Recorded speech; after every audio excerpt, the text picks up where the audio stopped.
Hello नमस्कार, मैं नवाचार में आपका स्वागत। हम आपको बहुत ही महत्वपूर्ण जानकारी देने वाले हैं अतिथि शिक्षकों के नियमितीकरण को लेकर। अतिथि शिक्षकों का कहना है कि शासन ने विभागीय परीक्षा की बोली थी, तो अतिथि शिक्षकों की विभागीय परीक्षा लेकर इनका नियमितीकरण किया जाए, क्योंकि बहुत से अतिथि शिक्षक ओवररेट की कगार पर हैं। इनकी एक ही मांग है कि इनकी विभागीय परीक्षा लिया जाए, क्योंकि जो आरक्षण दिया गया उससे इनको कोई भी लाभ होने वाला नहीं है, न इनका भविष्य सुरक्षित हो सकेगा। इसलिए मैं लाइव वार्ता आपको सुनाने वाला हूँ नेशनल मीडिया पर। क्या कहना अतिथि शिक्षकों का, क्या कहना बीजेपी प्रवक्ता का, क्या कहना कांग्रेस प्रवक्ता का, और अतिथि शिक्षक संघ के प्रदेश अध्यक्ष का क्या कहना, और मीडिया का क्या कहना अतिथि शिक्षकों को लेकर। इनका कब तक भविष्य सुरक्षित हो सकेगा और इन अतिथि शिक्षकों का कहना। वीडियो में बने रहे, वीडियो पूरा देखें। वीडियो अच्छा लगे तो लाइक और चैनल को सब्सक्राइब जरूर करना इसलिए अपडेट पाने के लिए। साथियों, मैंने अभी हाल ही में आप लोगों से एक ड्राफ्ट के बारे में बात की थी। पिछले 2-3 दिन पहले की बात है, जब एक वीडियो मैंने डाला था, उसमें सभी जानकारी हमने दी थी कि हमारे लिए कुछ अच्छा विचार कर रही है सरकार या नहीं, अभी तो मैंने कह सकता, लेकिन जो हम लोगों का था, हम लोग अपनी ओर से लगातार प्रयास कर रहे थे। संगठन की ओर से सभी संगठन एक होकर के सरकार से बात कर रहे थे और एक ड्राफ्ट मांगा गया था, जो ड्राफ्ट मैंने तैयार किया था, जिसको मैंने आप लोगों से शेयर भी किया था। उस ड्राफ्ट की कॉपी आज तो नहीं, पर कल आपको इसी चैनल में मिल जाएगी। पीडीएफ कॉपी मैं इस चैनल में डाल दूंगा, आप सब लोग से देख पाएंगे। अब बहुत सारे लोगों के दिमाग में चल रहा है कि सर, विधानसभा में जो जवाब आया है वो बहुत ही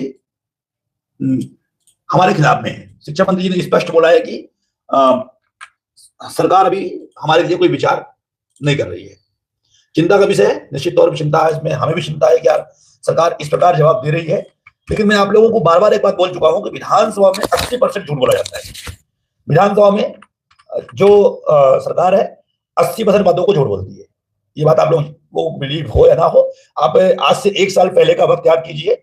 2025 जनवरी की बात है, दिसंबर में माननीय शिक्षा मंत्री जी ने एक बयान दिया था, जवाब दिया था विधानसभा में कि अतिथियों के लिए कुछ भी नहीं चल रहा है, हमने इनको 25% आरक्षण दे दिया है और आगे हम इनको कुछ देने वाले नहीं है। उसके 3 दिन बाद ही आप लोगों ने देखा होगा कि तीसरे दिन उसके आप लोगों के 50% आरक्षण का आदेश जारी हो गया था। तो मैं आप लोगों से ये बातें स्पष्ट कर दूं कि विधानसभा में क्या बातें आई, इसको लेकर के बिल्कुल भी आप लोग परेशान मत हो जाइए कि मंत्री जी ने विधानसभा में जवाब ही दे दिया है। विधानसभा में जो भी जवाब होते हैं वो मंत्री नहीं लिखते, उसको जो अधिकारी वर्ग होता है वो लिखता है। और ये याद रखिए, जैसा कि मैंने आपको पहले कहा था कि किसी भी मंत्री में ऐसी कोई अब क्षमता नहीं बची है कि वो कोई काम करा ले। जो कुछ है वो मुख्यमंत्री के हाथ में है।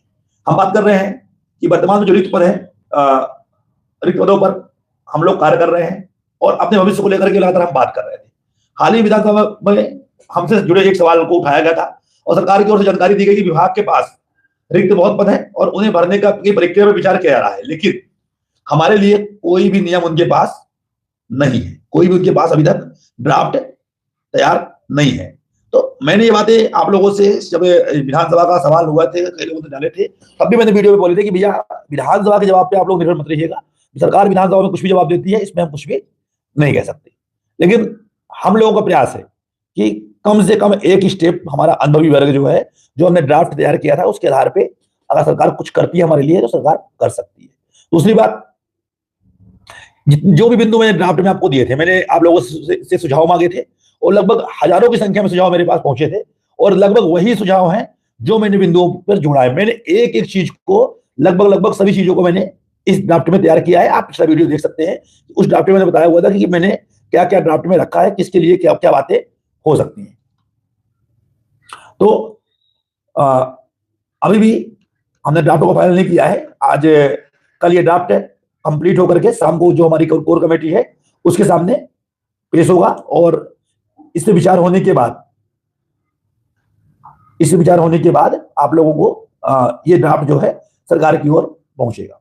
क्योंकि अधिकारी कहीं से भी कहीं तक हमारा और आपका शोषण करने से चूक नहीं रहे। आप लोग देख ही रहे हो, लगातार हमारे खिलाफ में आदेश जारी हो रहा है। 7 दिन स्कूल नहीं जाओ, स्कूल से बाहर कर दो। मतलब कुल मिलाकर के अधिकारी वर्ग है जो पूरी तरह से हमारे पीछे पड़ा है। उनके दिमाग में इतना चल रहा है कि हम कैसे भी करके जितना हो सके इनका हम शोषण कर ले। उनके दिमाग में हम तो इंसान ही नहीं है, हम मशीन है। सरकार वो हम ना बीमार होते, हमारे पास कोई पारिवारिक कार्य नहीं है, हमारे परिवार में कोई दुर्घटना नहीं घटती है। मतलब कुल मिला के ये समझ लीजिए कि इन लोगों के दिमाग में ये भर के रह गया है कि अतिथि मतलब कुछ नहीं, इनका जितना हम कर लेंगे, क्योंकि हम लोग कभी जवाब देना जानते नहीं है। मैं तो अभी भी बोल रहा हूँ कि 3 अध्यक्ष बैठे हैं, अपने आप को एक बीएमएस का बोलते हैं, एक आयात का बोलते हैं, समन्वय का बोलते हैं, एक ने भी चूसचा नहीं किया कि आदेश जारी हुआ। और इतने 1 लाख से अधिक लोग कार्य कर रहे हैं। मैं कल सोशल मीडिया देख रहा हूँ। मैं बार बार बोलता हूँ कि जब आपके खिलाफ में कोई आदेश आए उसके बारे में बोलना शुरू करिए। प्रदेश में लगभग आज हजारों की संख्या में न्यूज चैनल है, मंत्री हैं, विधायक है, सबको टैग करके सोशल मीडिया पे चलाइए। और मुश्किल से 25-30 लोगों ने चलाया होगा। बस व्हाट्सएप खेलते रहते हैं व्हाट्सएप में ही, क्योंकि व्हाट्सएप में जो है वो आप देखते हो, आपके ही लोग देखते हैं। मैं बार बार बोलता हूँ, इसे एक्स पे चलाइए, इंस्टा पे चलाइए, फेसबुक चलाइए, और जो भी आपके न्यूज चैनल हैं, अधिकारी हैं, नेतागण हैं, उनको आप लोग टैग करिए। तो तभी जब तक हम लोग अपनी बातों को कहना नहीं शुरू करेंगे तो कुछ भी होना संभव नहीं है। अभी आप लोगों ने देखा होगा कि मैंने रिक्त पद की बात की थी कि हमें 30% पद हमें सरकार दे दी। अभी रिक्त पदों पर भी छोड़ रहे, सरकार बोल रही है कि रिक्त पद मध्य प्रदेश में रिक्त पद बहुत ज्यादा है। सरकार का कहना है कि मध्य प्रदेश में केवल लगभग 1 लाख से अधिक पद खाली है, और जो एक बार फिर से सरकार ने विधानसभा में झूठ बोला है। सरकार का कहना है, जो विधानसभा जवाब दिया सरकार ने, हाँ, जो अभी विधानसभा जो जवाब दिया गया है, तो मध्य प्रदेश में स्कूल शिक्षा विभाग की बात हो रही है, केवल स्कूल शिक्षा विभाग, ट्राइबल अलग है। स्कूल शिक्षा विभाग में 2,89,005 पद स्वीकृत हैं, क्योंकि 3.0 में बहुत सारे पदों को डीपीआई ने गायब कर दिया, इसलिए पद कम हो गए। और बहुत सारे लोग इसमें समझ में भी नहीं आया कि शिक्षकीय पद क्या होते हैं, और जो सहकारी पद क्या होते हैं, अशिक्षकीय पद क्या होते हैं। ये हमारे पास स्कूल में भी विधानसभा आया था, जिसमें से 1,74,419 शिक्षक तैनात है। अब ये मैं समझ में मेरे ये नहीं आ रहा, जो 2.5 लाख अध्यापक कार्य कर रहे हैं वो कहाँ कार्य कर रहे हैं, किस पद पे काम कर रहे हैं। जो शिक्षक है, सहायक शिक्षक है, एलईडी यूडीटी, वो कहाँ काम कर रहे हैं। और इसके कहा ये प्राथमिक विद्यालयों में 1,33,000 में से 55,000 रिक्त पद है, जबकि लगभग 1 लाख से अधिक पद प्राइमरी में रिक्त है।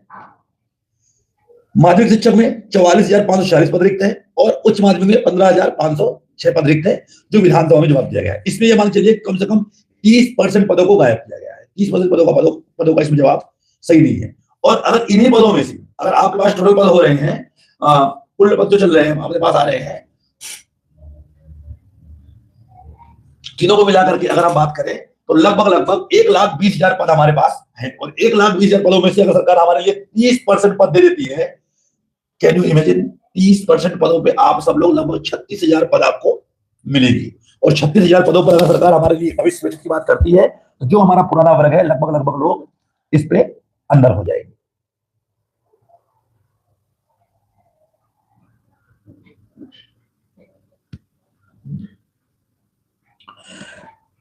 और वर्तमान में आप लोगों को समस्याएं थी अनुभव प्रमाण पत्र को लेकर के, और साथ में ई-केवाईसी नहीं हो पा रही थी, तो लगभग हमने ई-केवाईसी की सेवाएं चालू हो गई हैं। ई-केवाईसी सब लोगों के हो गए हैं और चालू हो गई है, ई-केवाईसी होनी शुरू हो गई है, और अनुभव प्रमाण पत्र बनने भी सही हो गए। जिनके अनुभव प्रमाण पत्र गलत हुए हैं या कुछ भी है, आप लोग अभी सुधार कर सकते हैं। वर्तमान में सारी सुविधाओं को 2.0 में शुरू कर दिया गया है। 28 फरवरी तक आप लोग अपने इन कार्यों को कर सकते हैं। प्रयास करेंगे कि पद, अभी ये डेट हमने कहा था कि जब तक कि ये कह सकते हैं कि 30 मार्च तक अनुभव कार्य करवाने का हम प्रयास करेंगे, क्योंकि बहुत सारे जगहों पे जो प्राचार्य हैं वो सब परीक्षा ड्यूटी में लगे हुए हैं। इसके कारण बहुत सारी जगहों पे बन भी नहीं पा रहे हैं। तो प्रयास हमारा रहेगा कि आप लोगों के अनुभव प्रमाण पत्र का जो काम है वो जल्दी बने, और आगे आपके लिए जो भी अनुभव के अंक है वो सब चीजें आप सबको मिल पाए। ज्वाइनिंग के लिए बात कर रहे हैं धाकड़ साहब, प्रसाद मत होइए। तो ज्वाइनिंग ब्रिज कोर्स के लिए तो यार अभी जब नियमित कर रहे हैं उनके लिए नहीं हो पा रहा, तुम्हारे लिए कहां से होगा भाई साहब।